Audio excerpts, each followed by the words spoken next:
And then, yeah, whenever you're ready. All right. Or you can. Today on.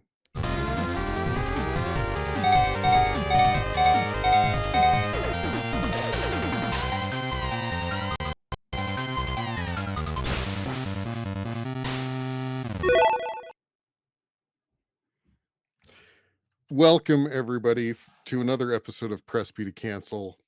I'm your host today, Sinistar77. Today we are talking about fighting games, if you could not tell from my opening line. Sure, It's you funny. can. There you go. Well done. Get them in early. You know, it's funny, guys, that it was always Ken that asked people, "Are you Ken?" Did the guy suffer from amnesia? We'll figure that out today. But I'm not alone. No, I'm never alone, thankfully, because if I were alone, you'd probably turn away to another podcast.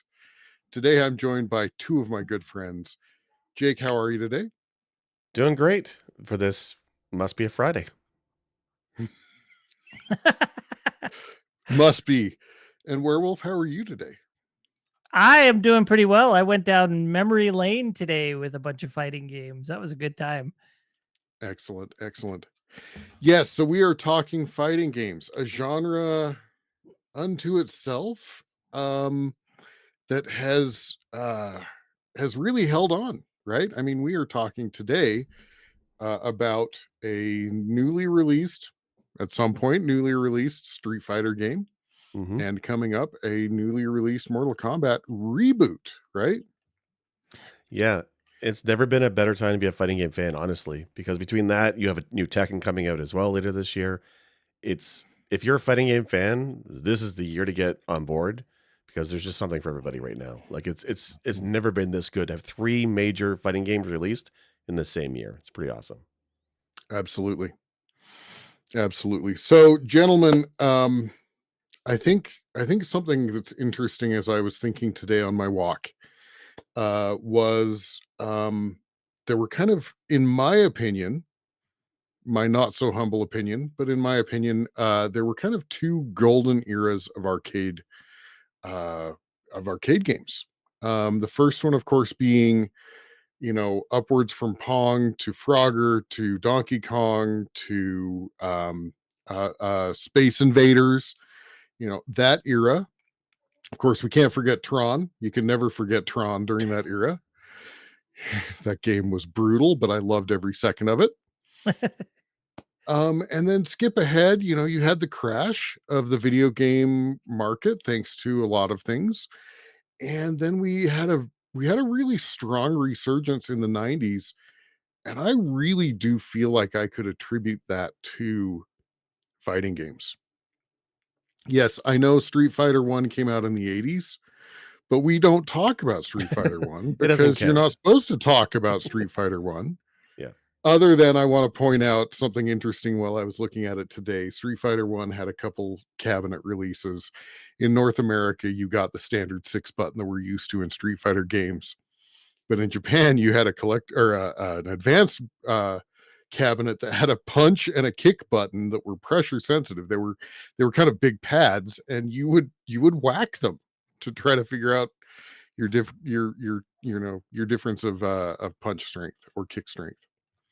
Um, Street Fighter 1 was an interesting game. I only honestly played it once.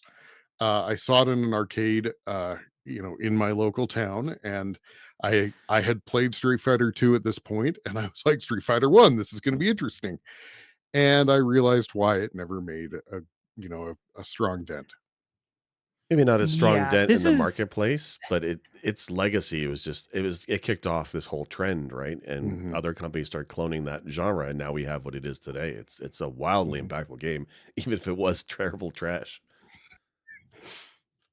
What were you going to say, Wolf? yeah. So Street Fighter was not the first fighting game I ever played. Street Right, Fighter 2 was.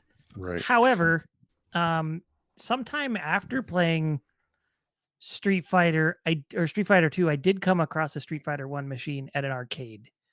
And I was pretty excited because I was like, "Ooh, the original." And I tried it, and I was like, "Oh, the original."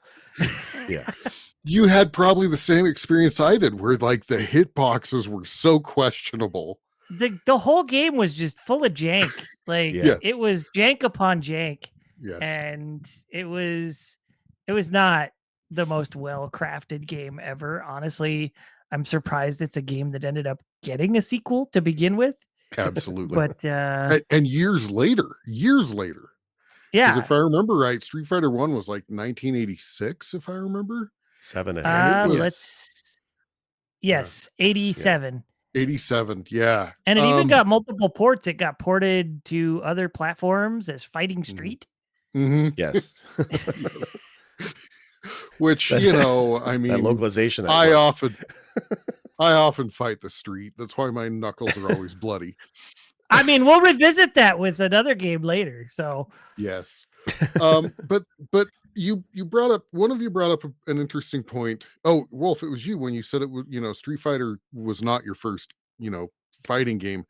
Street Fighter also was not the first fighting game, right? There was, what was it? Was it Kung Fu Master in the arcade, where Is I it remember E fighting or on a Kung Fu? log. I think it was. Yeah. Probably, yeah. Yeah.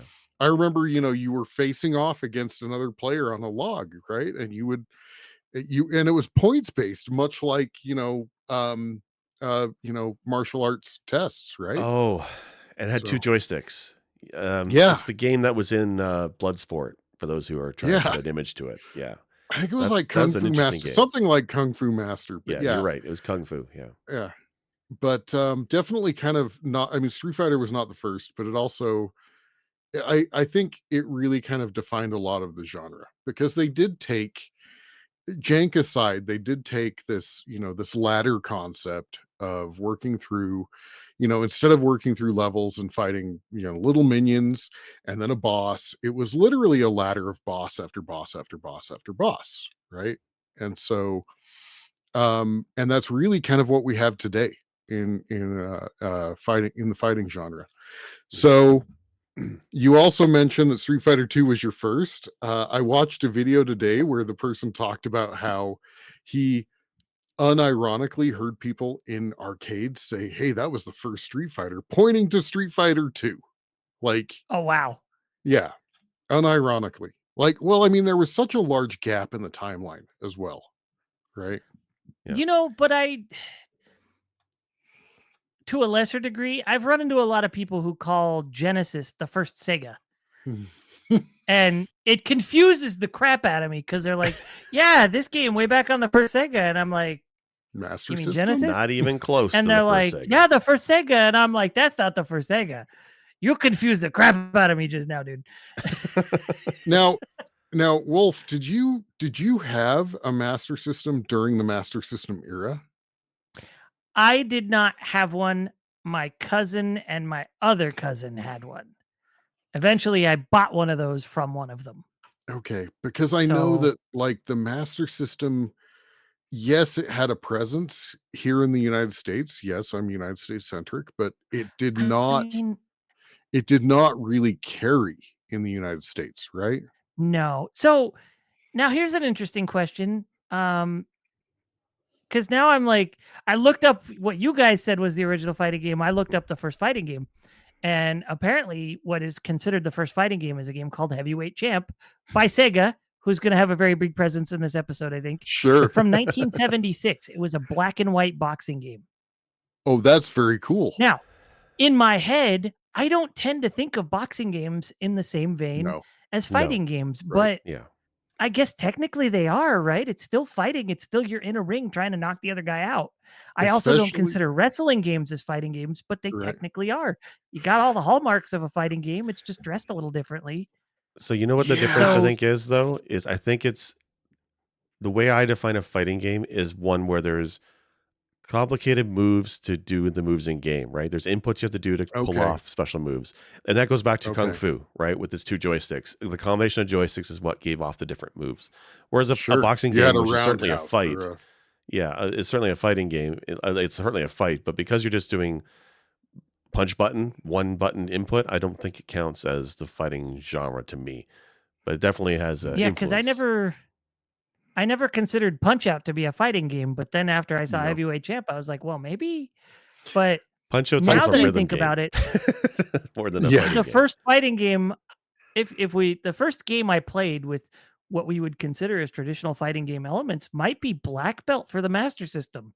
Mm, Because while the regular stages were, punch kick platform, or not platforming, but punch kick dodge kind of stuff while you're walking along a long level, the boss fights were all much larger sprites with, a handful of special moves and different move sets. okay. Right. Okay. While it was only one player, the bosses changed, right? Mm. And Street Fighter 1 I think was usually one player as well. It was, in fact, if you tried to So do 2-player, the second player could not pick any of the regular, quote unquote, enemies that you were fighting. You, like, essentially you had Ryu, and if a second player came in, there was just a redressed Ryu known as Yeah. Ken, Yeah. yeah. Palette swap, right? Which basically. carried over to Street Fighter 2 and onward, right? There's a reason that they have the same move list. So, Mhm. and yes, I know that there are subtle differences. I know. Those It's didn't Before we gotten come get till all the later. hate. more different as time has gone by. Like in 6, for example, the newest one, he's quite a bit different than Ryu, but it took years to get him to be kind of distinguished as separate characters. Now I have a question for you all. I was not versed in Japanese culture as a child. And so for me, it was always Ryu until I learned it's Ryu. Yeah, I was not okay. So that goes back for me a little bit. Um, I first discovered uh, anime, like what we Mhm. would consider as traditional imported Japanese anime, instead of just like because we had anime galore like Voltron and stuff like that as kids. But We had the Macross stuff that really Saga. exposed me, We had I think Macross I saw Saga. Yeah, I think I saw Galaxy Express 39 on Sci-Fi one year when they were Mhm. doing their Animerica movie week or whatever. And that sort of opened up the world to me where I was like, "Oh, these are neat character designs." Yeah. And I started reading the Japanese only segments of like EGM and Okay. Game Pro and stuff like that where they were talking about what's on the horizon. I didn't used to do that. So I started to sort of get a little more acquainted with the Japanese stuff. And so I think by the time I was 13 or 14, I understood that it was not Chun-Li, it was Chun-Li. It was not Mm. Ryu, it was Ryu and stuff like Mm. that. So, but I mean, I was also using the stupid little Mario Paint manual to translate kanji, or not kanji, katakana, Right. Right. right? That's From awesome. games that I played that were Japanese, because I had a couple Japanese imports at that point. Okay. And I was like, what is this item? I didn't end up getting into imports, and I still haven't really. Yeah. I can't claim that I've been into imports, as much as many people have, but I didn't really get, I think, into imports until, probably PS2 era, personally. Yeah. I think I was kind of done with them by that point. Well then. Yeah, like I For No, me, never it was dabbled like into PS1 Japanese and Saturn. okay. Go ahead, Jake. I never dabbled into like Japanese releases of games until I was an adult, and it was the emulation scene, honestly. And now it's really cool to look Yeah, at Japanese only releases or differences in localized versions and whatnot. But yeah, as a kid, absolutely. Yeah. never even thought about importing something from Japan. I always thought it's not in English, I can't read it, and not even bothering, which is a shame because I missed Yeah. out on some And good stuff. for whatever reason, 12-year-old me was like, I can overcome that. And not so And Don't let much. language get in your probably way. probably not Yeah. 12-year-old me, but definitely high school me. Like, I have a copy of Akira, because who doesn't have a copy of Akira, right? Actually, I don't. But did you at some point? I did not. I've seen the Oh, movie okay. probably a couple dozen times, but usually because somebody else had it or Sci-Fi Channel. My friends and I still yell at each other, Tetsuo! Akira! We yell that at each other. And then, of course, Ghost in the Shell. Like, I'm not an anime fan, but I do like some anime. Ghost in the Shell's fantastic front to back. But we're getting off topic, which is a press B to Yes. cancel norm. Like, we're on topic as far as press B goes. But getting back to fighting games. So resurgence of arcade. And you really saw some heavy hitters come in swinging. Street Fighter 2, Street Fighter 2 Championship Edition, the introduction of Mortal Kombat, Virtua Fighter, Capcom versus SNK, Marvel versus whatever, right? Like, take your pick. Like, we saw, and I argue, I have no scientific basis for this, but I argue this was probably 70% of arcades in the 90s were fighting games. Yeah. They were super Yeah, popular, right? And like you it especially when was. you I had the rise of remember. Tekken. So you had Tekken and you had 3 or 4 different versions of Street Mhm, Fighter, and then, mhm, it was arcades in the 90s were mostly fighting games along with a few other beat 'em ups and stuff like that. mhm. Like, yeah. Now, I Yeah, also remember with the release of Mortal Kombat, the swath of people just huddled around the game while two players were playing because everybody wanted to see the utter craziness that was Mortal Kombat, right? Yeah, that So, was probably the case at my local round table. They had a Mortal mhm, Kombat machine, and all the kids, mhm, would go to head to round table after school because it was a block away from the school, and then there's Mortal Kombat right there in the round table. So kids are just putting their quarter up. I'm next. I'm mhm, next. I'm next. mhm. And the civility of these kids who just wanted to beat the ever living shit out of each other. The system It's at work. Oh, yeah. amazing. Yeah. You'd leave it on the screen, right? Like, leave the fighting Yeah. on the screen, right? Um, yeah, and so for me, I loved Mortal Kombat in the arcade, um, but there was a part of my brain that struggled with the switch from holding back to block to a block button, right? Like, there was something in my brain that just, because I had played Street Fighter 2 Championship Edition. Give me M. Bison any day of the week, and I'm a happy camper. And Yeah. then go over to Mortal Kombat. I was the opposite. For me, it was the block button felt more natural to me. That's why as a kid, I've kind of flipped nowadays, but as a kid, that block button made it a lot easier for me to grasp the concept of fighting games, right? I was able to do the moves Mm, without accidentally blocking, without moving backwards if I wanted to defend myself. I really like the block button. It feels weird today that that's the only fighting game that has one, but it felt right for Mortal Kombat. yeah.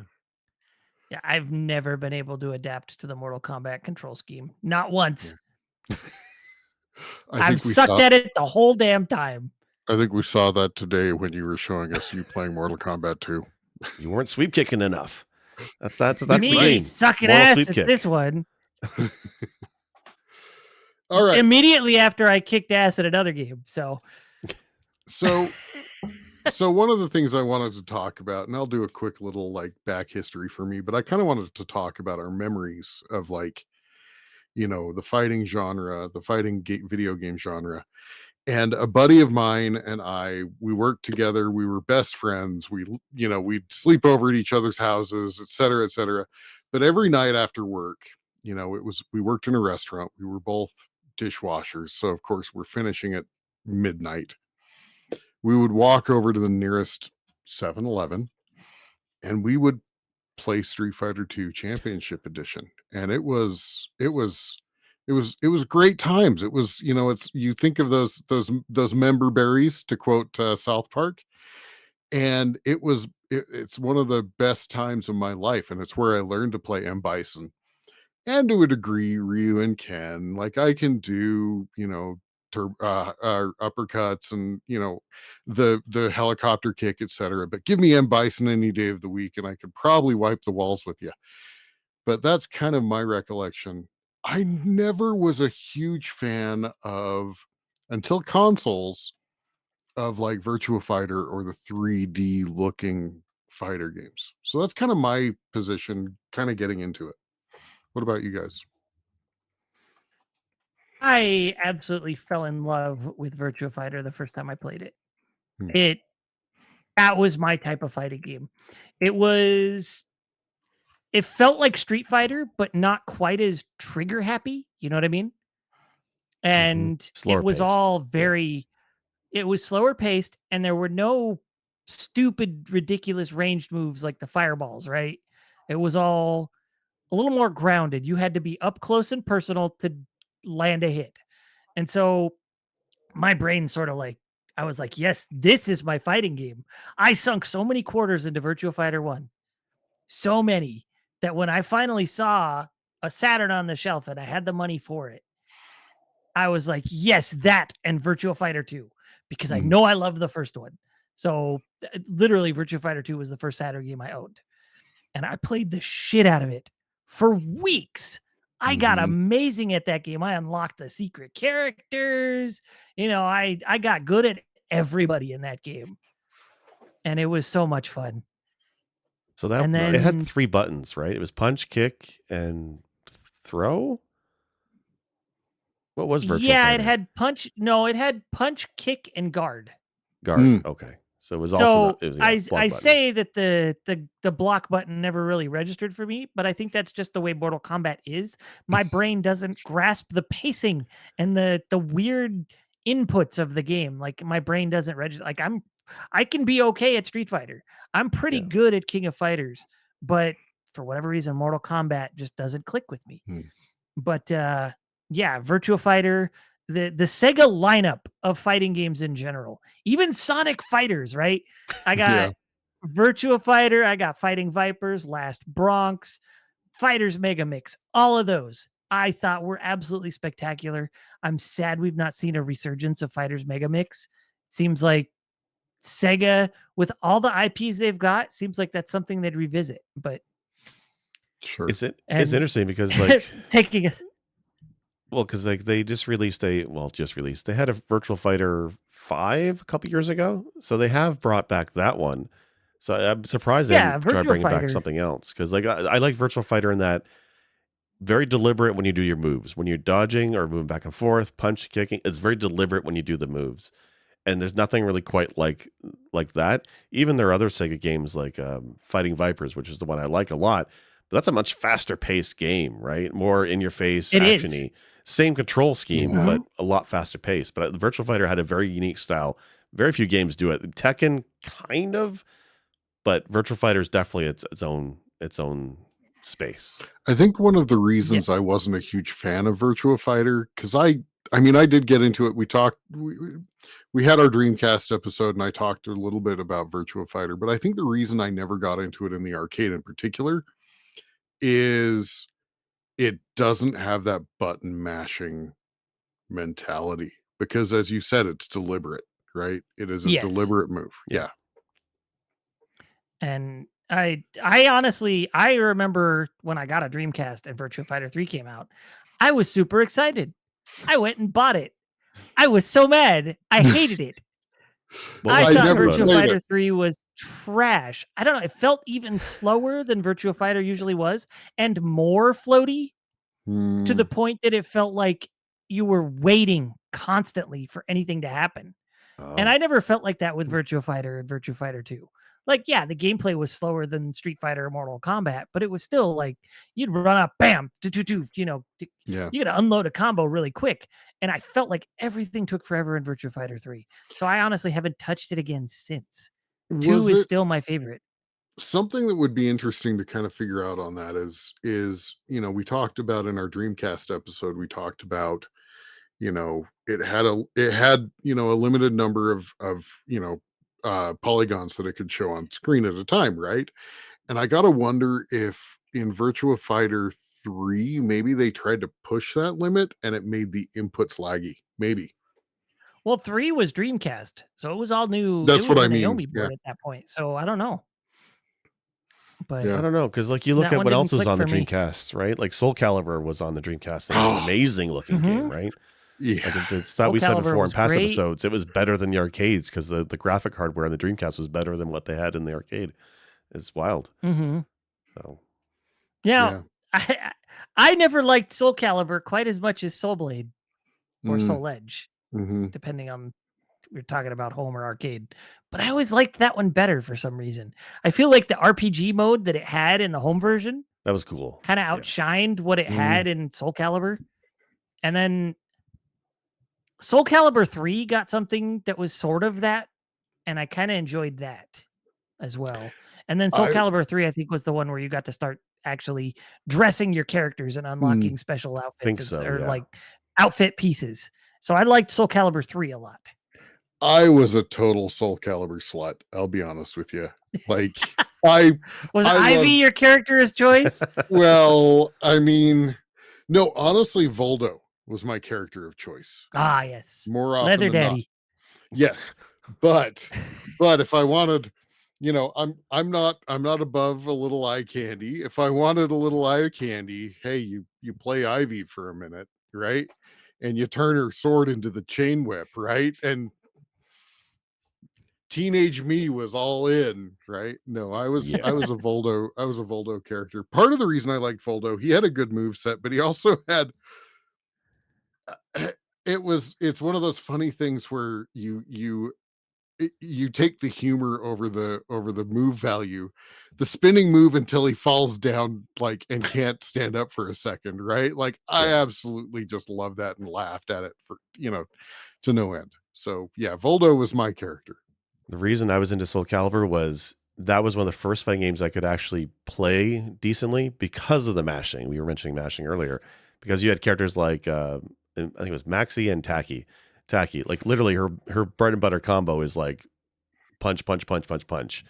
Could Uh-huh. not be simpler. So for somebody like Right. me, it actually made beating that game possible, and that's kind of what got me into fighting games was Soul Calibur.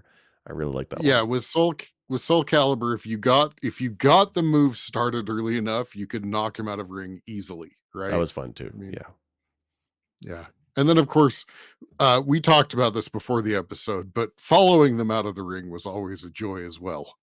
Yes. In any games that you could, yeah, that's what it was. Soul Calibur was the one where if they fell out of the ring and you chased them out, you would like just dive bomb to your doom Yeah. as well, but you'd still get the win. you Whereas you do this we trip were talking about gesture. it when I was playing Virtua Fighter, and I Uh-huh. chased them out of the ring, and they just kind of like, "Wah," they stumbled, and then Uh-huh. they had their snarky comment. Right. Yep. Yeah, ring out was always a joy. When the ring out was introduced, it was a joy. Yeah.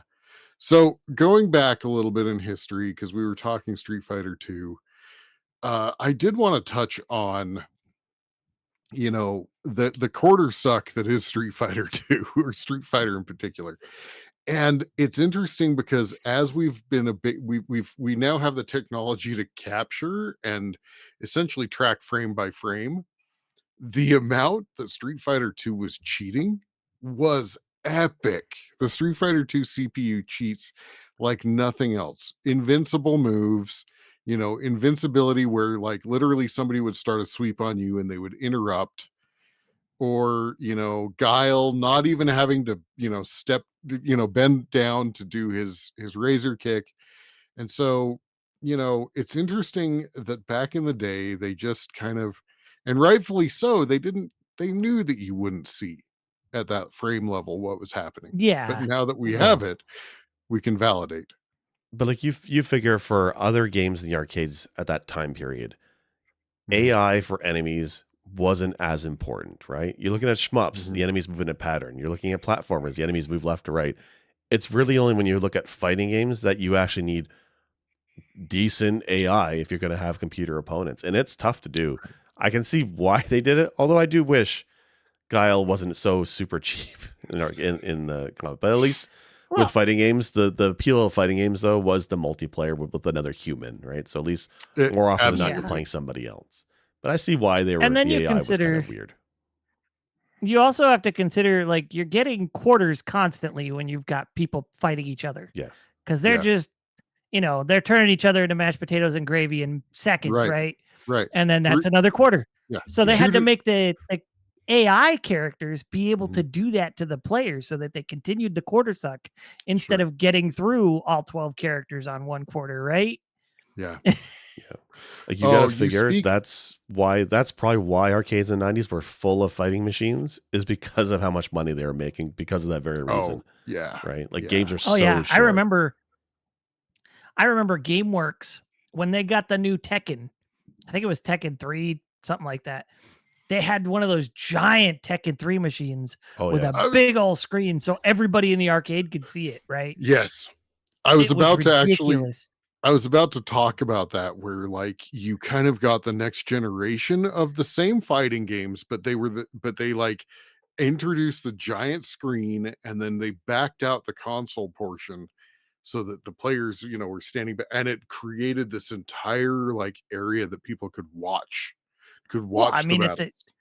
for me, it was the GameWorks, and I don't know how many of our listeners are familiar with this place, but the Ontario Mills, one of the Mills malls, that's where I used to go to the GameWorks.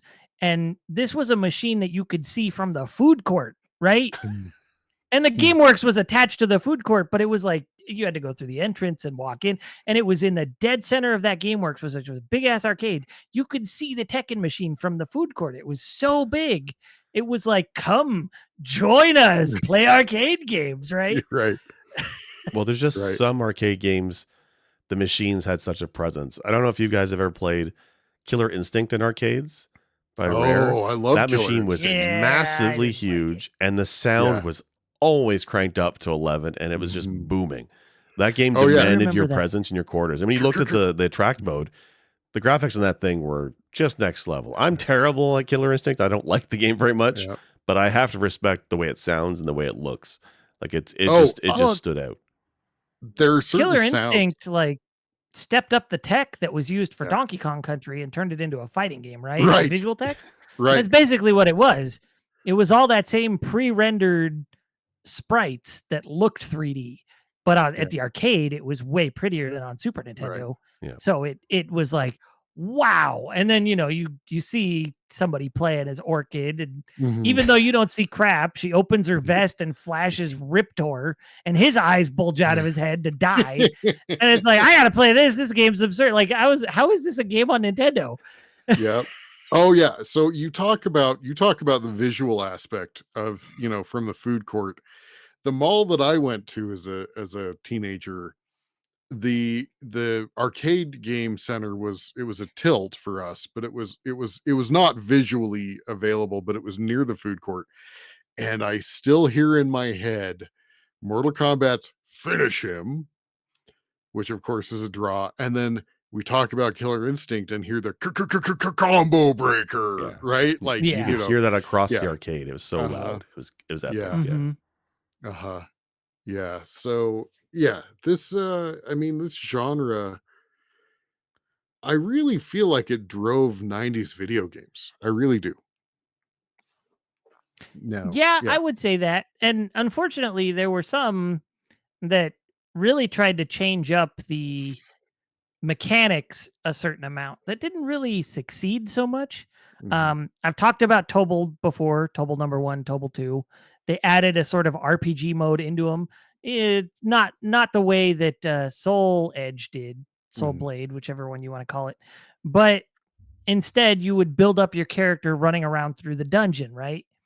And you'd get bigger health, you'd extend your health bar, you'd up your attack power, you'd up your defense, things like that. And then they like threw that all out the window and just made like a Diablo style arcade mode for Air Guys when Square was like, okay, no more Tobal. We're going to insert Final Fantasy into a fighting Mm. game and see how that does. Hmm. And I loved that one too. Like the Squaresoft art fighting games on PlayStation were both great. Her guys was awesome. Air Guys was a lot of fun, but it was also more non-traditional. Air Guys had like multi-layered rings. It was somewhere between like what you would expect from Street Fighter or Virtua Fighter or something like that, and Smash Brothers. Mm. I guess the closest analog would maybe be Power Stone because it was Very a much like Power multi-tiered Stone. jump around.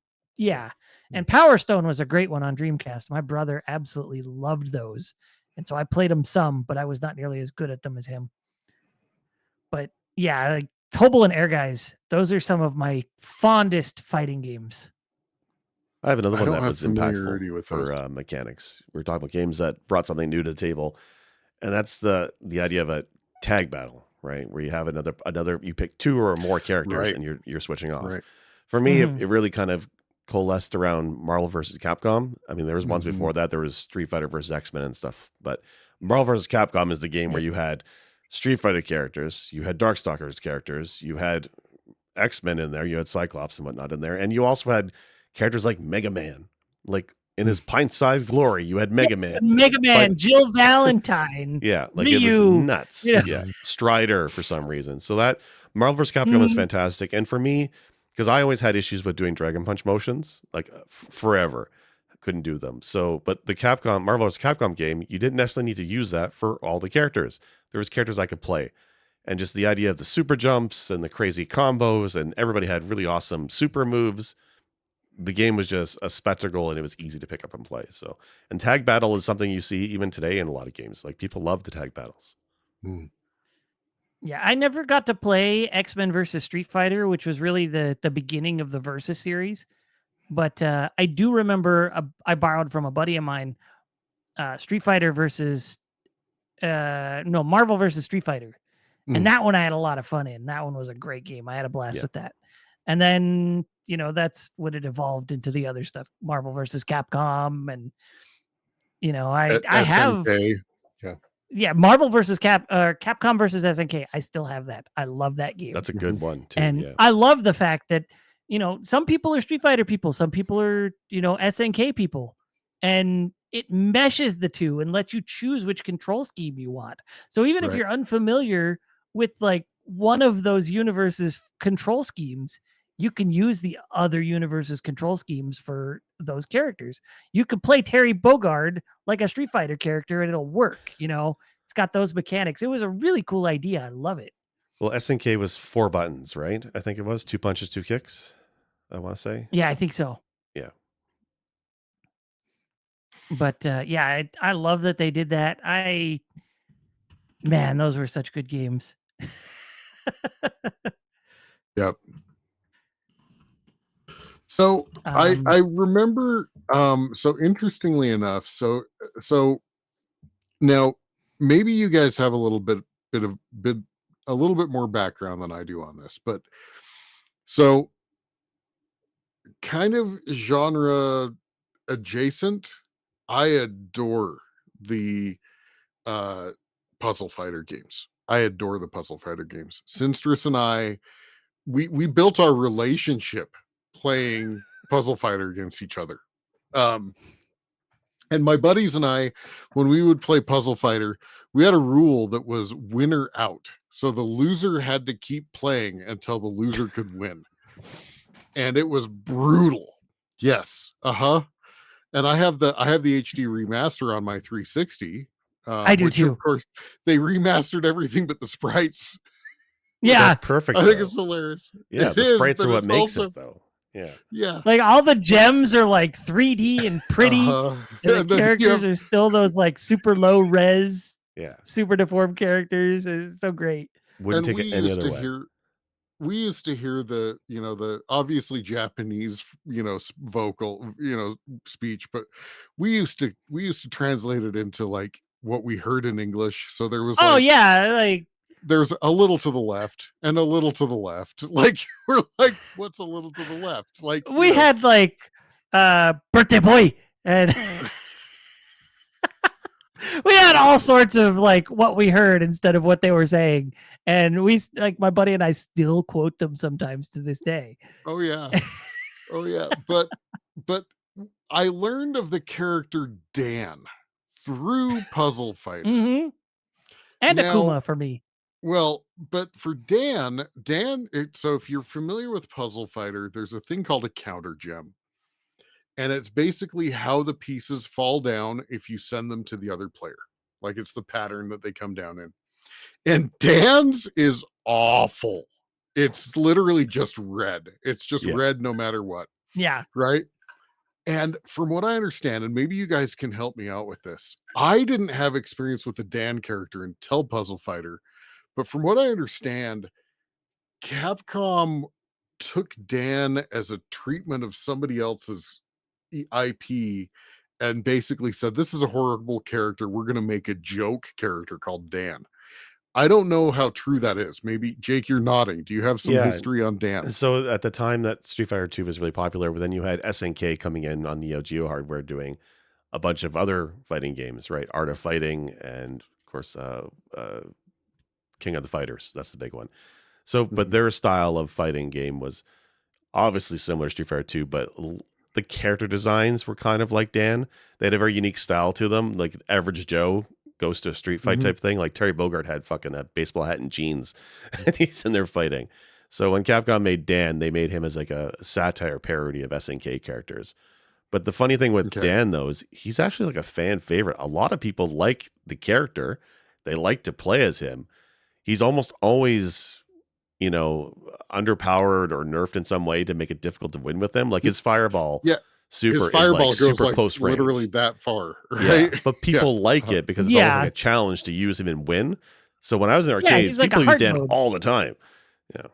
Well, that's what I did with Puzzle Fighter, is whenever I Mhm. wanted to when I was introducing somebody to Puzzle Fighter, I didn't to take away my advantage of knowing how Puzzle Fighter worked, I would always play Dan, Yeah. I right? would do the same thing. Yeah.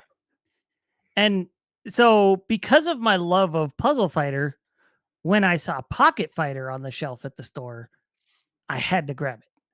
And Tell me like about Pocket Fighter. Pocket Fighter is the sprite style of Puzzle Fighter, but a fighting game. And you knock the gems out of your opponent and collect those to build up your power bars, as they are. And then you do stronger damage with those. So it's sort of like the more you're getting your ass kicked, the more likely you are to be able to do more damage back, because they knock a bunch of gems out of you to behind you mostly. You back up and collect those, and then you're stronger. You hit Mm. harder. You've got more powerful combo moves, things like that. And you see some of these fighting games where it's like fighting game kids, like Virtua Fighter kids, is Yes. trash compared to Virtua Fighter. But Pocket Fighter is actually really interesting, but it's also super simplistic. It's literally there's one punch button, one kick button, and like a special move button. And the special move is absolutely ridiculous. Like Ryu can smack his opponent with a stop sign, right? Like Yeah. It's great. Yeah. it's super silly stuff. It's all very cartoony, but it's a blast. And it's just so much fun. And I'm terrible at it, but I'm so happy I have it. So I'm looking at what I guess in the US it was Super Gem Fighter Mini Mix. Yes. Yeah. Released in That might have Japan been as, the arcade name. well, it says released in Japan as Pocket Fighter. Yeah. I don't know how popular it was in North America. I never saw it in arcades over here. Oh, sorry. It was ported to the PlayStation, which retained the Pocket Fighter title. Right. Yeah. Okay, yes. That's why I know it as Pocket Fighter. Okay. Yeah. I guess there was also a PlayStation 2. It was released as part of the Street Fighter Alpha compilation Yes. anthology. Yeah. It usually gets Okay. lumped into compilations. And like I played it most recently with the Mister, because it's on the CPS2 core, which is Okay. legendary hardware from Capcom, which has all these fighting games on it. Yeah. Well, I mean, this was the era of games like Rival Schools, right? Like Rival Schools was really popular at the time. Forgot about that one. And I went and bought Pocket Fighter because I'm an oddball. So Yeah. but yeah, like that's a game I love. And then if you want to go more towards super like oddball fighting games, Bushido Blade, we've talked about before as well. But it's one of those fighting games where you get one good hit on your opponent and they lose, right? Mhm.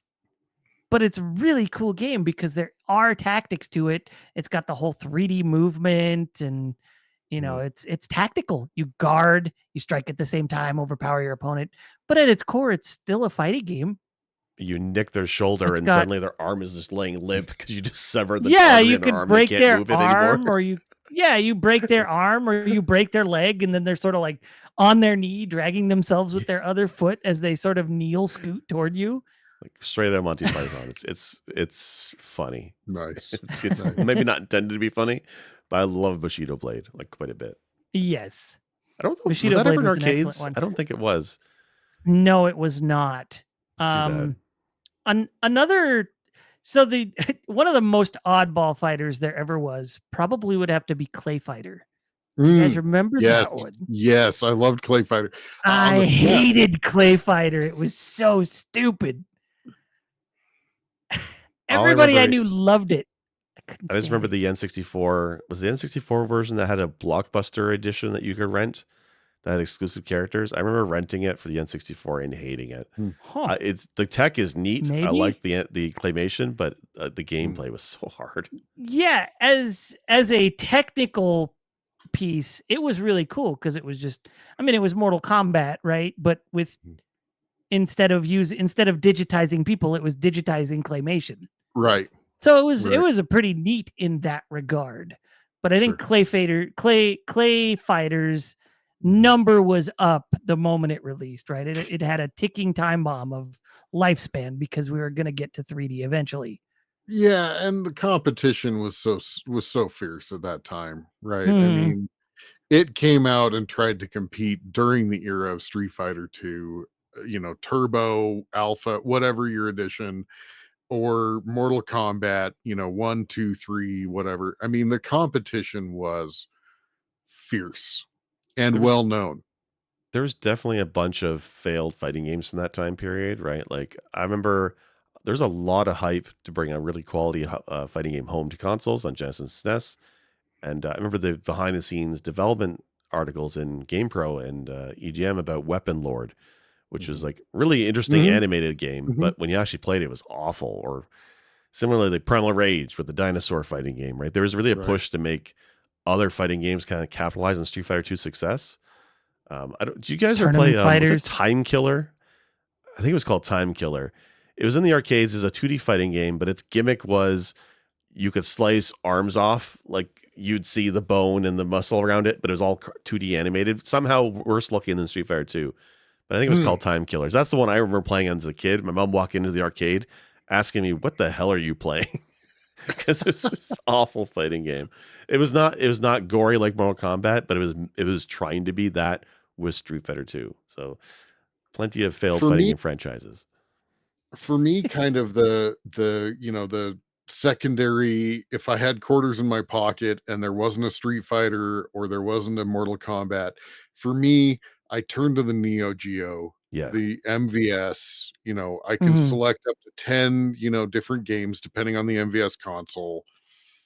And honestly, to me, and I know that there were a bunch that came out of it, King of Fighters and whatever, but for me, I always turned to Samurai Showdown because everything else felt like it was trying to catch up to Street Fighter, right? And but Samurai Showdown, and my friends and I call it Samurai Chowdown, but Samurai Chowdown, like it had nuance to it, right? Like it felt like instead of just a street brawler, I was a samurai, or I was a ninja, or I was, the what's his name that had the dog, right? I mean, it Gifford. had Yeah, nuance to it, right? yeah, And so to me, if I didn't have a Street Fighter or Mortal Kombat, I always kind of turned to the Neo Geo MVS. yeah. And it had. You want to talk about games that have their own style? Sam Show always had its own style, right? And whether Mhm. and like you said, the combat was much slower, more deliberate, like we're Mhm. talking about Virtual Fighter in a way. Mhm. And it had, I love Neo Geo's 4 button layout for fighting games. It Mhm. feels really easy to grasp. I always had issues with the 6 buttons for Street Fighter, but Neo Geo games always worked. And Sam Show especially, you had three Mhm. slashes and had a kick, and it just Mhm. felt right when I played that game. And just everybody had their own unique weapons. The character designs were quite weird. And I mean, I remember playing the first one a ton, but even like 3 and 4 were also just fantastic fighting games. But they never filled arcades, at least when I was growing up, No. like the other franchises did. Right? There's No, always they. one Sam It's Show game that was weird. it. Yeah, It's weird that they didn't, considering SNK had so many. They had King of yeah, Fighters, they had Fatal Fury, they had Samurai Showdown, they had Art of Fighting, World Heroes, Last Blade, right? There's all these different fighting games. And I will say that to a degree, a lot of them felt very samey Yes. because it was probably the same, core artist for all of Yeah. them. And so they all had a very uniform look. So you couldn't really just look at one and be like, "Oh, that's this one. Oh, that's that one." Unless you were more familiar with them. If you weren't familiar with them, that's a Neo Geo fighter. Like that's Yeah. where your brain kind of went at the time. And it took me a while to really start to appreciate the King of Fighters and Fatal Fury games, right? I saw the animes movies well before I actually played the games and got into them. Well, and And I'll be honest with you. It like don't you make fun of me. I have both of them on DVD No, there was animes for King of the Fighters. I didn't know that. I yeah, know this. for Oh, Fatal Fury. interesting. Yeah. for Fatal Fury, Oh. You feel the storm? It's coming. No, I don't know why, and this for me is that teenage brain, because we've talked about the Mr. FPGA, in the past, and we reference it repeatedly. But I have really gained an appreciation for the Neo Geo thanks to the Mr. FPGA. But as a kid or a teenager, for me, there was something to a game system where I could select 10 games that it must be 10 subpar games. Right? Like Yeah, I that was suppose kind of how it so. felt to me. Oh, I never felt Even that. though now I understand that the hardware, they literally put in the game blades that were like it was not 10 subpar games. This thing had 10 circuit boards in it, right? And so, Yeah. but as a teenager, like, oh well, Street Fighter is only a single game. It must be more important and better and bigger, right? I Yeah, didn't understand Neo Geo at the time. I feel like that was probably a tech that landed better in Japan than it landed in the West. Yeah. Because, in Japan, you get multiple machines in a row and people can go up to one and make it whatever the game they want to Mhm. play at the time is. Sure, there's that bigger upfront investment for arcades, but I think arcades were also a bigger moneymaker in Japan than they were in the West, period. Mhm. But Yeah. here in the West, we tend to think of, like we think of like the 10-in-1 games, the 4-in-1 games, like Dizzy and As junk whatever games. else. As Yeah, they're junk kind of games. junk style. 52-in-1, like the Yeah. Action 52. Right. Like, Right. so we'd see that and we're like, oh, there's multiple games in there. They must all be trash. Even Oh, I though can. it's shit like, Yeah. it's Puzzle Bobble, it's Metal Mhm. Slug, it's all Yeah, these Metal games that Slug. are absolutely Yeah. beautiful and Epic games. spectacular. Like, Yeah. I'm not going to argue that But every Neo Geo game was great. I mean, I have a soft spot for well, Magician Lord no, on but Neo I Geo, mean, but I recognize it's not the greatest game. But like when we say arcade presence in the arcades, they were called the Big Red. Neo Geo's Big Red.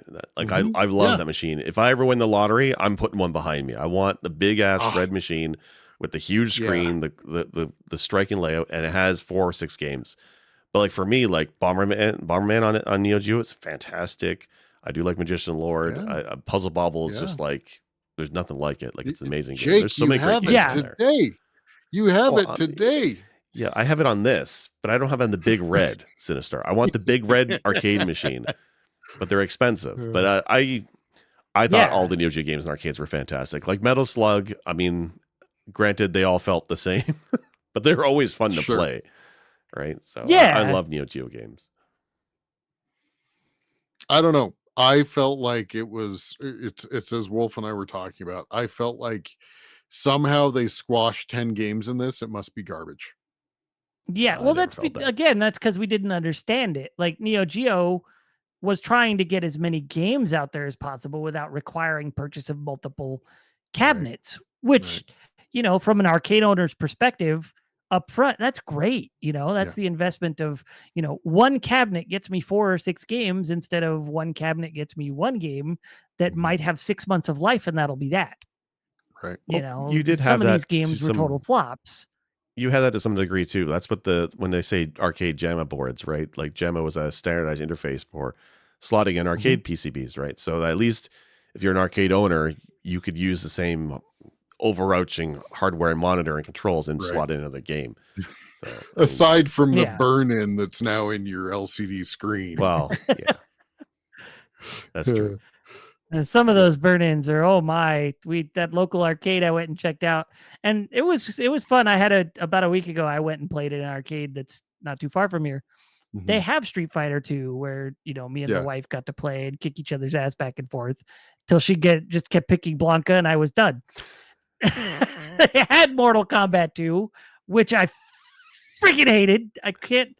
I don't know. For some reason, the arcade version is even worse to me than Super Nintendo Insanely or difficult Saturn or game. Genesis. Yeah. I don't get it. Like we couldn't do anything to each other. We're Hmm. just like walking up and That's all we were able to do. We were bored. But wait, And didn't you don't come have at me. Mortal Kombat's not my game. Blanca? Wasn't Blanca introduced in 2? I said Blanca, Mortal Kombat. yeah, Mortal Kombat 2. No, Sorry, but yeah, Street Fighter Not 2 had Blanca, Blanca. Yeah. Hmm. Sorry. It's just a sword man. Baraka is the Blanca of Mortal Kombat Oh, because kind of, because he he does has the the scissor blades thing. that Yeah. But I Yep. thought like this arcade's pretty cool because they have a bunch of fighting games. They have Primal Rage. They have Mortal Kombat 2, Street Fighter 2, Virtua Fighter 2.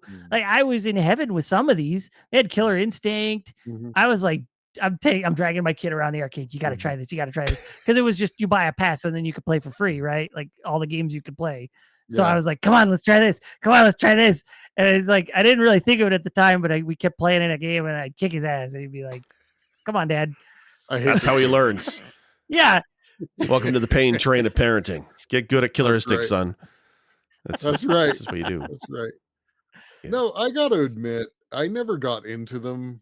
Well, I never got into Primal Rage, but it was a gorgeous game in the arcade.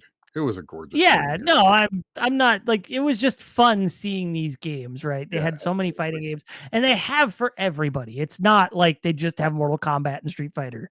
They have the weird oddballs. They've got Virtua Fighter. They've got, like I said, Primal Rage. Like not a whole lot of people love Primal Rage, but they have it, Right. and that's neat. Like it's just Yeah. lumped in with a bunch of other games. So Yeah. there you go.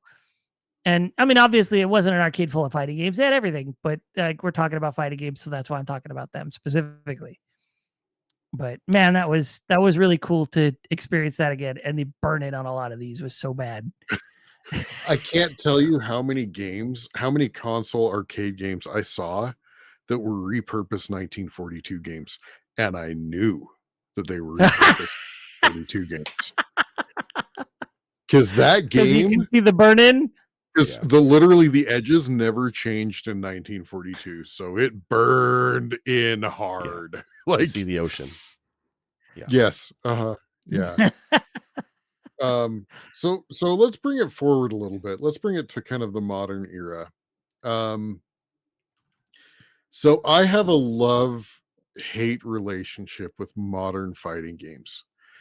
And what it is I want to love them and I jump in and I play them for a while and I do enjoy them, but then I realize that there is so much to unlock, right? And I get to the point where I'm like, I don't want to go learn every character's moves. I don't want to go do this, that, and the other. I don't want to, like, I literally want to jump into a Street Fighter 2 situation where I can play any character and just go with it, right? And so I love them because they have that nostalgia feel and they play well, but I also hate them because we're in a world of unlocks, right?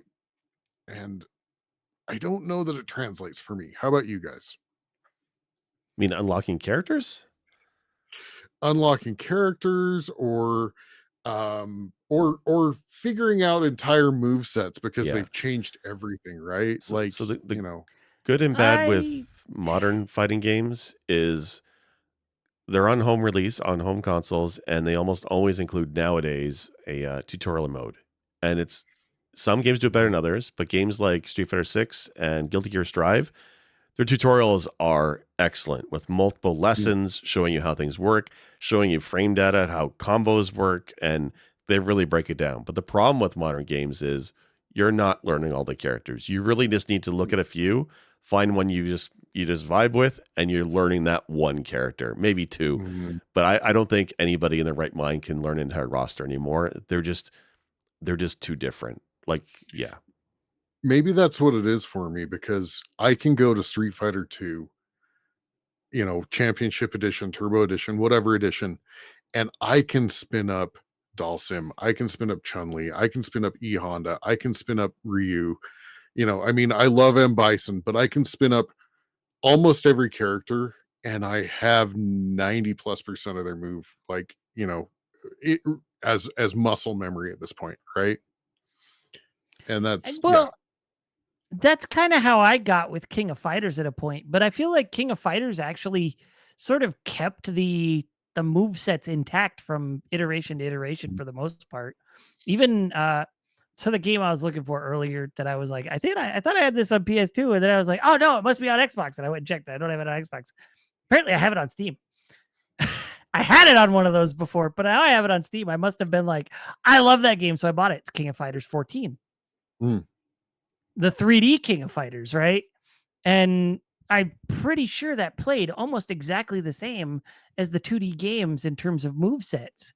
And so it was a really easy transition from King of Fighters 98 to King of Fighters 14. And, it's easy to think, oh, yeah, it's 2014. No, it was not 2014. It came out in like 2006 or something. But it was a very simple adjustment to move over to that one. And I really enjoyed it. I don't think I enjoyed it as much as the 2D ones. I think there's just something about 2D fighters that for me, for the most part, appeal to me more than the 3D ones. Yeah. And maybe that's why I like Virtua Fighter and Fighting Vipers and Last Bronx, because you don't get the level of 3D movement. It's just where you end up if you smack someone and they hit the edge of the ring and go sideways or something. Like it changes the direction, but it's still a 2D fighter at its core. Right. I found that when that's what it is for me. I found that when I spun up Soul Calibur on the Dreamcast emulator. I was like, why can't I move down and up and like rotate the board? Oh, wait, hang on. Yeah. And I think they had 3D movement in like one of the Street Fighter Alpha 3D games. I think you could move forward and backward. There was Street Fighter EX, I think it was called, and that was a 3D Street Fighter game. EX plus Alpha. Yeah, that's what it was. I think you had it in that, and then Battle Arena Toshinden, I think, had 3D movement. Yes, it did. That was that game was awful. On the PlayStation 1. I wanted it. I remember wanting it. I wanted the Saturn one. I remember seeing it in the Saturn selection at Walmart and being like, I want that. And I just never bought it, never pulled the trigger. It was stuff I wanted more. The character designs in Battle Toshinden felt like Walmart. It felt like great value designed characters for a fighting game. I didn't like any of the designs of that game at all. Okay. It was awful. But that was one of the first like fighting games where each character was driven by a specific weapon, right?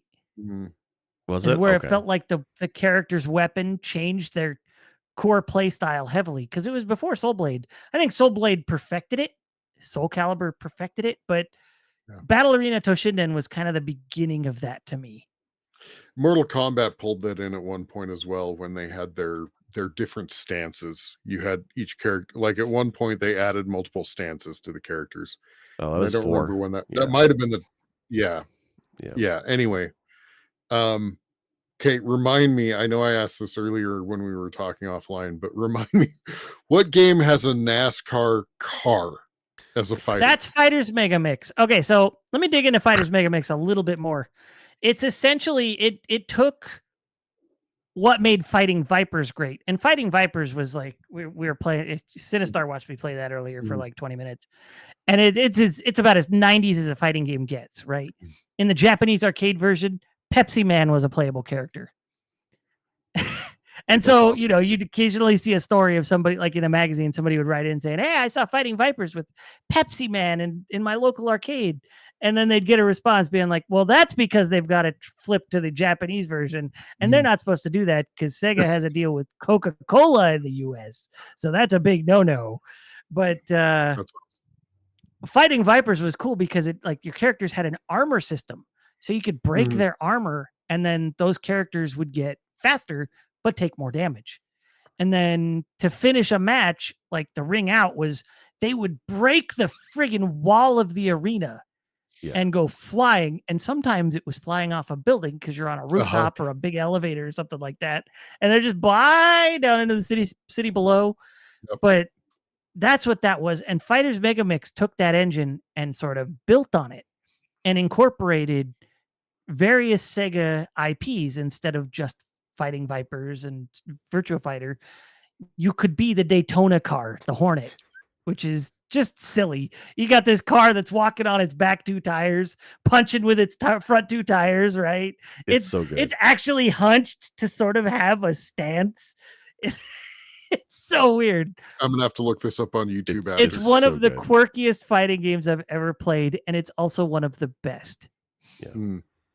It's that's one of those games that I would love to have easy access to it, and I never got it for myself.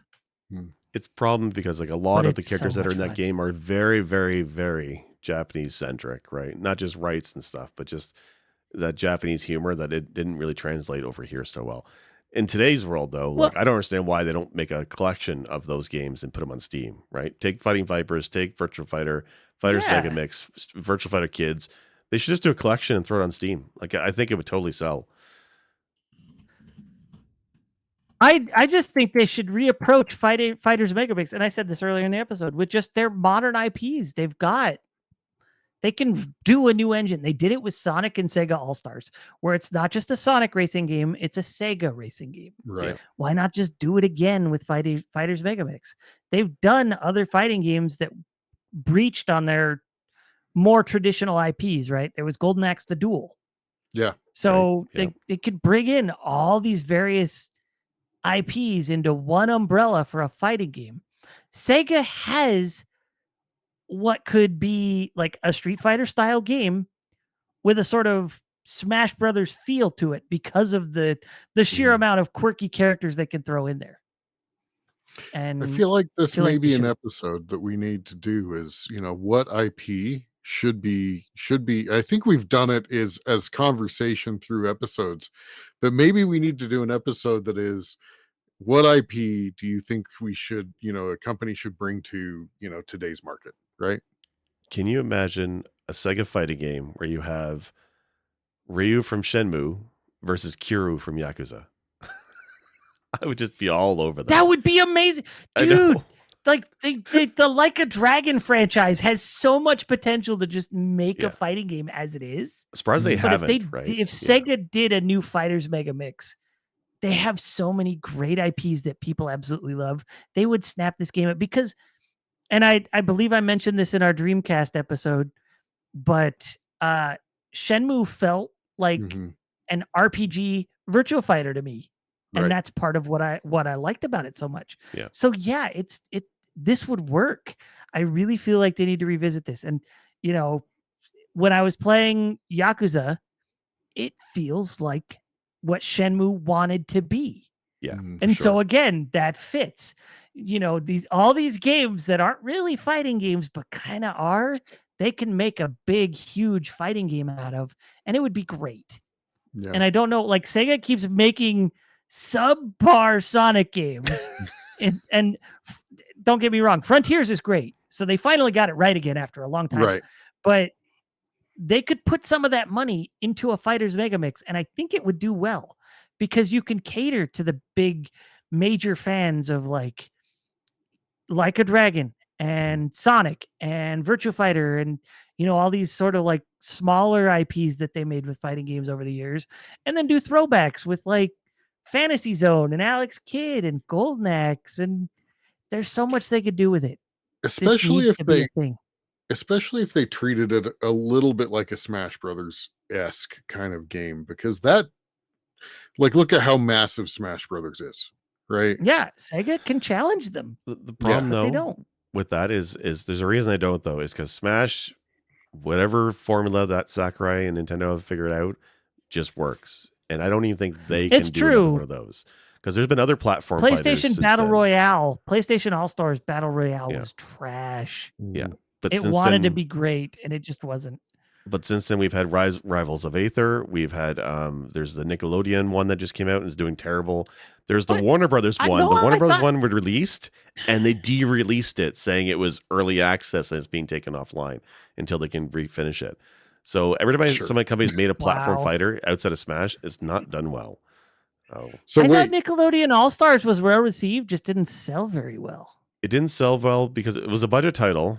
It didn't have voices, which for a Nickelodeon game is stupid. I think they've Oh, since that's added weird. them. But I mean, the problem with these games is platform fighters live or die by their community, right? And I think because Yes. of the lack of voices, Smash is always there. I think just Smash community kind of rallies around Smash. But the idea of mashing IPs together is definitely solid. Like you look at Marvel vs. Capcom, but also more recently look at Tekken and Soul Calibur and Mortal Kombat. Guest characters are totally a thing, right? I mean, there's Sonic Mortal All-Star Kombat every Racings. time. Yeah. Yeah, Well, and Sonic also maybe racing. that's why Yeah. Sega went with racing. Maybe they Mhm. thought they could better challenge Mario Kart with their roster of Yes. weirdos than Mhm. they could challenge Smash Brothers. Maybe that's And why we did got a- that. Maybe. Did a fantastic job at it. It was good. Like, And Yeah. still not as many people play it as Mario Kart, right? Yes. Like, and that's an unfortunate event. If you're watching this, if you're listening to this, go play Sonic All-Star Racing. It's fantastic. Just All-Star really is. Racing, not the one after that. There's one after Yeah. that's not as good. Transformed? No, Team No, Battle or something Transformed like was that. good. I think it was a Sonic Racing Team Battle. Okay. It's not that good. But like Hmm. guest characters are Mortal Kombat. Mortal Kombat is coming out, and the DLC for it has a bunch of guest characters. It has Omni-Man from Invincible. I want to say it was Peacemaker from that show with John Cena. There's a few different guest characters in it that's wild, and they've always been great. They had the Ninja Turtles in one version of the game.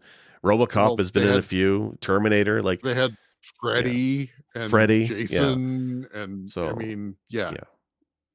Guest characters is totally a thing. Although the flip side of that, though, is did you see the news that the recent Soul Calibur game? I mean, I say recent, but it's a few years ago. It's being taken off of Steam. In 2018. Yeah, 2018. It's being taken off Steam because they don't have the rights to the guest character on it anymore. So that's always the caveat with these two. But They don't want to pay the residuals. Who was the guest character on Steam? The Witcher? I think it was Witcher, Geralt. I want to say 2B from Automata. I thought That that probably was makes more sense. PS4. Was it? Oh, right, because they have a different character for each platform. That's true. Mhm. Yeah, because like with Soul Calibur 4, I think it was like Spawn was on Xbox and Heihachi was on PlayStation and Link was on Nintendo, right? Which is rad. So they've done this guest character thing a lot. Yeah. But I guess when you make it a tie-in, I feel like it should have just been, if you buy it within X amount of time, you get access to these characters. If you don't, you don't. And you can buy them as DLC. And then after a time, that DLC will be discontinued, but the game will still exist. Having dealt a little bit with ongoing contracts, I can also understand, because nobody wants to sell their IP in perpetuity. So there comes a point where you have to decide if you're going to continue paying or not, right? So yeah, I'm looking at my Soul Calibur 6 on Steam and I see Geralt there, so it must be him. Must be him, yeah. That's too He's bad. used in the actual like main artwork. It's probably not the best move there. Yeah. CD Projekt Red wants their money still. But awesome. Do you guys have any other oddball fighting games you'd like to mention that you can remember before we close this up? You already mentioned Clay Fighters. That was always kind of an oddball for me. Bloody Roar. Bloody Roar. That's a game I tried to get into multiple times and never could. It was kind of fun, right? It was not bad. It was a decent fighting game. It had fun characters that were just like brutal, murderous forest creatures, right? Yep. Who's the developer of that one? Was that Capcom? I don't recall. I don't think so. Let me look that up now. Well, while you're looking that up, I mentioned this while we were initially talking, and on the Xbox, original Xbox, OG Xbox, there was one called Daofeng. What was the subtitle on it? I can't remember. Way of the Lotus? Yeah, Way of the Lotus. And it's funny because it got mixed reviews, but I adored that game. And I think part of the reason why is because it actually, much like your reference of removing armor, there were effects from damage, and it would affect your character's ability to do things. And I loved Daofeng. It was great. So that's kind of an oddball because it never really got any value. There's another, not a fighting game, but there's another Xbox game I wish that they'd bring to modern, IP, and that's Vex. I loved Vex. Anyway, I think I heard of that one. Vex? No, Vex was a good one. Was it? I remember. I loved that one. VEXX, two X's. He was kind of like a an edgy version of Knuckles, but humanoid. Mm-hmm. Yep. Okay. I never But it really was thought of it until I just described it just now, but that's basically what he was. He would glide across the sky with his arms out in front of him. It was yeah, very Knuckles. but a 3D platformer. I mean, so we're not Mhm. talking fighting game, but a Oh, 3D okay. All right. platformer. Yeah. Yeah, Yeah. it was more like Jack and Daxter, Ratchet and Clank, that sort of thing. Uh-huh. It was a mascot platformer of the Yeah. Xbox era. Yeah.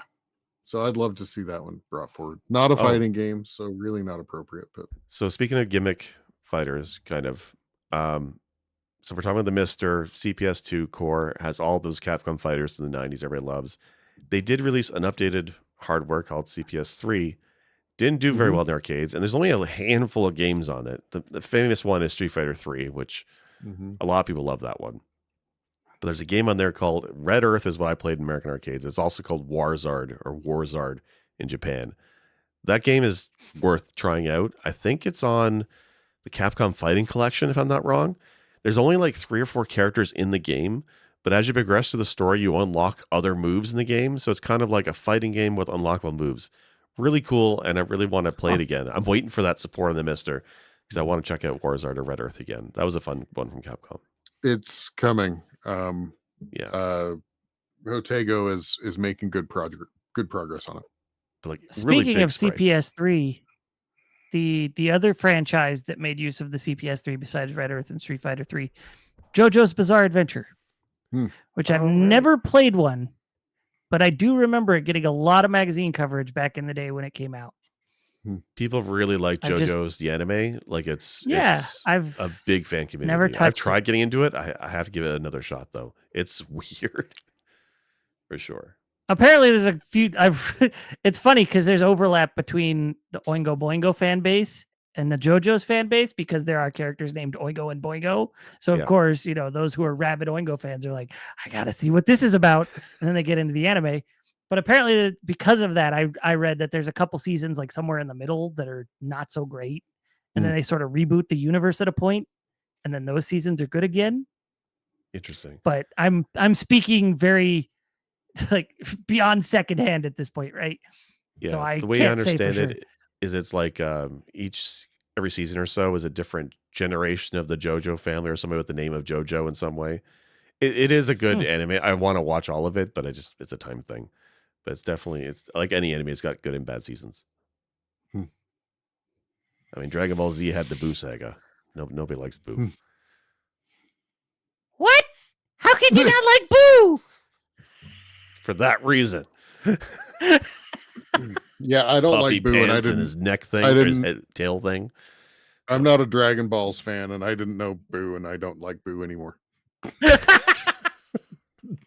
He's basically a giant brat. Yeah. He's Caillou, but he knows how to fight. Yeah, and to piss off our entire fan base, you'll notice I did call it Dragon Balls.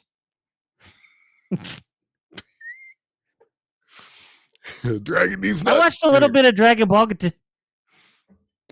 Dragon what? Dragon Ball. Very nice. Very nice. Awesome. Well, any other notable entries we should discuss? Not that I can think of. Pretty sure I touched on everything I wanted to. No, I think what we should do though is I think there's some of these franchises we may want to do a longer episode deep dive on some of them. There's some really great franchises that I think we should talk more about. But this is good to kind of go back. We didn't even bring up Night Stalkers, right? I mean, Darkstalkers. Yeah, that's true. Yeah, too. Darkstalkers, Yeah, Night Darkstalkers, Warriors, right? Yeah, Night Vampire Warriors. Savior, whatever you want to call it, Yeah. because it's got a Yeah. different name every single entry. I smashed two together, so there you go. But I mean, that's where Morrigan and Felicia come from, which are, I guess they're NCNCO. Those are kind of the staples that get thrown around into the other entries, right? Yeah. Yep. Awesome. Well, gentlemen, I think this has been a great episode and a great discussion. I've had a blast. I hope you have. Yeah, it was great. I have. Well, to round this out or to finish this up, we are not doing this one live. So any call outs that you want to bring up, that may not be time sensitive since this, is going to air at some point. Well, by the time this airs, I'll still be still be playing Zelda Tears of the Kingdom because that game is long, but it's And good. Right? Battletoads. It's And good. Battletoads. And Battletoads. Hey, the yeah, That's I'm okay. about ready I'll to still wheel be pain Battletoads, but we'll see. I'll still be playing Chrono Trigger. It's fine. Hopefully, you're done by the time this one comes out. But yeah, Hopefully. play Zelda Tears of the Kingdom. The game's awesome. Yeah. How about you, Wolf? No, nothing for me to call out really. Just Awesome. having a good Well, time playing Tears of the Kingdom as well. I've been playing. I guess I've gotten into Sims lately. So I've been playing Flight Sim, Microsoft Flight Sim, and today I was playing Forza 5. They're both awesome. You should probably play them. Oh, and a new call out, which may or may not be something I'm still playing when this airs, but Pulsar Lost Colony. It is a up to 5-player co-op, essentially Star Trek like, and it's awesome. Huh. We should do a press B, like play Pulsar and get Interesting. together and like, Is it yeah, like a because bridge everybody command? has a Like you're on role. the bridge together as a team doing things, or is it You're a team, but there's also like engineering has its own section of the ship and science has its own section. okay? And like, Is this like a but you roguelite or Um, ish, I mean, yes. So the team levels together. So if you basically start a new team, everybody starts at level 0. And you do save the game as you go. Um, and there is a goal. There's a goal to collect these fragments and blah blah blah. But as you're going, there are missions that come up. But it's cool. It's got space combat. It's got, an aspect of commerce, but it's really working together to make sure all the ship systems work together. It's awesome. So neat? we Yeah, we should should at check that some out. point yeah. Yeah, Pulsar That Lost seems like a Colony. cool idea. Yeah, yeah, yeah. Co-op 5-player. So perfect for us. yeah. Yeah, awesome. All right. Right on. Well, very good, gentlemen. Werewolf, Sick Jake, thank you for joining me. Yeah, this has been awesome. Go Any join our Discord. You can find our Yes, links at pressbtocancel.com. yes. Yeah, And like like and and subscribe. subscribe. Thumbs up, thumbs down, comment, all those things. Tell your friends. We're shilling for subs. Let's go. Yeah. Yes, especially now Yeah. with recent news from So, YouTube. So yeah. yeah. Awesome. Well, very good. I appreciate your time, guys. All right. Babality.